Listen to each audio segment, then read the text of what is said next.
I'm Maria Dalton, about to turn 27 this year, and I've been happily married for 5 years. My son Martin just celebrated his 4th birthday. Initially, I worked full-time after tying the knot, but now I balance part-time work at the same company. My husband Kevin is 30 years old, 3 years my senior. Our journey from dating to marriage was initiated by Kevin's passionate advances, but post-marriage I observed the shift in his demeanor towards a more domineering side. Kevin has a 20-year-old sister named Jane Dalton, and their age gap seems to contribute to a somewhat indulgent relationship on Kevin's part. Before marriage, I didn't mind Jane's frequent visits and assumed they got along well. However, after tying the knot, I started noticing changes in her behavior. Jane often drops by unannounced at any time and expects to be served without ever bringing a token of appreciation. Kevin, rather than addressing the situation, expects me to accommodate her demands. Jane acts as the line invisible, addressing only Kevin with a casual, "Brother, I'm here again." Despite not preparing for an additional guest, I end up serving dinner to Jane. Kevin, instead of understanding, blames me aloud, insisting I should have been more considerate. Despite Jane's verbal apologies, it's evident she relishes Kevin's preferential treatment.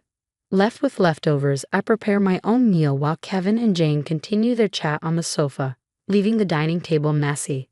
They never acknowledge Martin or me, treating us more like hired help than family. One evening, as I'm about to take a bath with Martin, Kevin interrupts loudly, instructing me to buy a cake for Jane despite it being late. Jane insists on having it immediately. Kevin blames me for delaying, and feeling compelled, I reluctantly head to the cake shop with Martin in tow. Overhearing their conversation, I learn they're criticizing me for being inconsiderate and questioning the decision to marry me. Meanwhile, Martin, though unable to grasp the words, senses tension in our relationship. Suppressing my emotions, I ask him about his cake preference, and he cheerfully requests one with lots of fruits. Our trip to the cake shop was filled with discussions about cakes, momentarily pushing aside Kevin's earlier words. Martin and I arrived just before closing time, fortunately finding the cake Jane desired. We purchased 2 cakes, including the fruit-loaded one Martin wanted. Back home, I served the cakes to Jane and Kevin, then prepared Martin's cake and headed to the dining room. The moment I placed it in front of Martin, Jane pointed and expressed her desire for that cake. Before I could react, Kevin moved Martin's chosen cake in front of Jane, disregarding Martin's protests. Kevin justified his action, claiming he bought the cake with his earnings and had the right to choose for Martin. Unable to contain my emotions any longer, I voiced my dissatisfaction. In response, Kevin threatened with divorce. Martin, who had stopped crying, anxiously held my hand and then, after some thought, said, "Mom, I also love cake with strawberries on it." "Yes, it's really delicious." He mentioned this while eating a cake initially wanted by Jane. Feeling that Martin was enduring too much, I lifted his cake plate when I saw Jane reaching for it. I took Martin to the next room so he could enjoy his cake in peace. Kevin apologized to Jane, claiming he was sorry for being stingy. Despite wanting to retort, I held back for Martin's sake. Watching Martin innocently enjoy his cake was a heartwarming sight. After finishing the cake, we decided to have a late bath and sleep in Martin's bed. The next morning, I discovered Jane had already left. As I prepared breakfast, I heard Martin crying. Shockingly, his piggy bank, a gift from my father, was broken, and the saved money was gone. Martin, who always said goodnight to the piggy bank, was left heartbroken. When I questioned Kevin about it, he casually mentioned that Jane needed some money, so she took it from the piggy bank. Holding a crying and shaking Martin, I felt his pain so acutely that I cried with him. It was painful to witness Kevin prioritizing and caring for his sister more than our son. Expressing my anger and sadness, I confronted Kevin, breaking my usual silence on arguments in front of Martin. Kevin, without a word, went to the bedroom and returned with something shocking in hand: divorce papers. I discovered the hidden divorce papers that Kevin had tucked away somewhere I didn't know.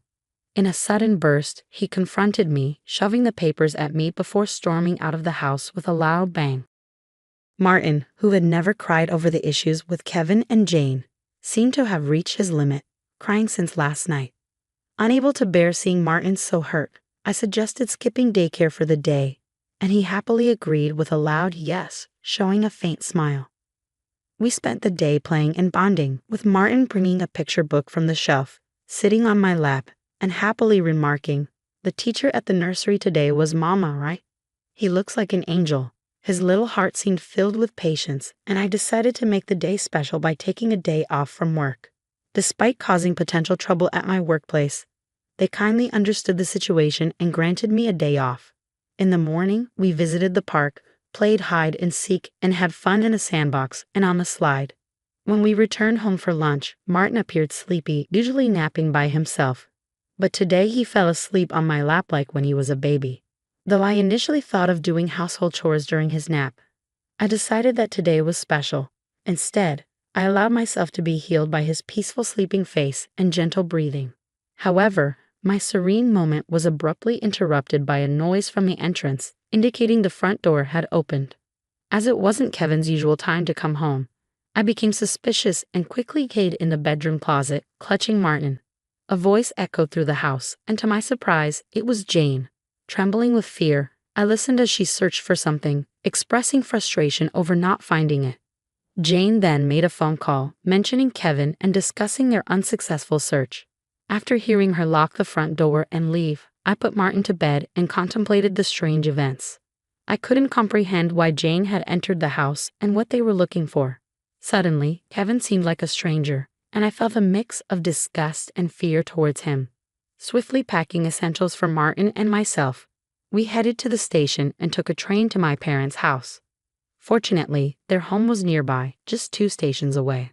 Although I hadn't contacted them beforehand, my parents sensed something from my expression and welcomed us without asking questions. I shared the entire ordeal with them, including my fear of staying at our house due to Kevin and Jane's actions. Upon hearing my mother's suggestion that Jane might have been looking for my belongings, possibly cash cards, I recall my past experience as a successful CEO in the handmade goods industry. I had entrusted the company to friends when I decided to prioritize raising my child after getting married. Although I still worked part-time and communicated with the company from home, Kevin was unaware that I was still the CEO. I discovered the hidden divorce papers that Kevin had tucked away, suspecting that he thought I had a decent amount of savings. While I've mentioned to him that I still receive some assistance from the company, I've deliberately kept the details about being the CEO and my savings private. This secrecy stems from realizing early in our marriage that Kevin struggles with managing money and tends to spend everything he earns. Kevin at first provided only $200 a month for food expenses and even suggested I quit my job to become a full-time housewife. However, with the financial strain of raising Martin and only $200 for food, I never agreed to be a full-time housewife. Eventually, he reluctantly allowed me to work part-time and to ensure I wouldn't consider divorce. He had me sign a postmarital property waiver through a lawyer. Since Martin's birth, I used my savings for his nursery fees and clothes. As I've only received $200 for food, I've never asked Kevin for additional funds beyond the food budget, leading him to believe I have savings. Considering Jane's apparent need for money and Kevin's perception of my financial situation, they might be searching for my cash cards. I have a separate savings account dedicated to Martin, with a portion of my salary directly deposited into it each month. Despite their search, they won't find the cash cards as I always carry my valuables. However, there's still an unsettling issue. Jane might be entering our house even when we're not there, and Kevin may be allowing it. Following my father's advice, I decided to store my valuables, including the cash cards, in my parents' safe. As I pondered their need for money, Martin approached my father, crying over his broken piggy bank and the shattered promise of saving up. My father, angered by Martin's story, vowed to call Kevin. My mother suggested finding out their purpose calmly, as Kevin's mention of divorce might shift blame to us, making the divorce more favorable for him. To ascertain their purpose, I decided to record their conversation, consulting a lawyer who was a friend of my father's. Returning home, I began cooking dinner, keeping my phone screen down to record secretly. Kevin arrived home, surprising me by immediately asking about my cash cards. When I questioned him, he gave vague answers, attempting to deceive me. When I remained silent, Kevin grew agitated and demanded all my part-time money for his sister. Refusing, I explained it was for Martin's savings. In response, he angrily pushed the signed divorce papers toward me, declaring that I was living off his money and didn't need to save for Martin. He even uttered words implying he valued Jane more than our son. Hearing this, I stopped preparing the meal, put the divorce papers in my bag, took Martin's hand, and headed for the door. Kevin, in a loud voice, declared his serious intent for divorce, instructing me never to come back. I responded by stating I wouldn't return to a house where a stranger could come and go freely. After leaving, I received numerous messages and calls from Kevin, which I ignored, turning off my phone. I sought refuge at my parents' house, sharing the recording and divorce papers with them. Although I confessed to having no love or affection for Kevin, I expressed concern for Martin. My parents advised me to do as I please, acknowledging the potential emotional impact on Martin if a divorce were to occur. While grappling with the decision to divorce Kevin, Martin expressed his hunger. My mother, seeing my distress, kindly made hamburgers, his favorite dish. Overwhelmed with emotions, tears welled up in my eyes as my mother told Martin, with a warm smile, that she prepared the hamburgers so that he and I could visit whenever we wanted. Taking a bite, Martin exclaimed with joy, praising Grandma's hamburgers and expressing a desire to eat them every day. I responded, saying, "It's because the hamburger contains the love I have for him," and he, in a touching gesture, took a big bite and offered it to me. Moved by Martin's kindness, my tears couldn't be held back, and even though I tried to stop them, they persisted. My father, noticing Martin's concern, reassured him that my tears were of happiness, not sadness. Hearing this, Martin, in a moment of understanding, hugged me, and my father's eyes turned bright red.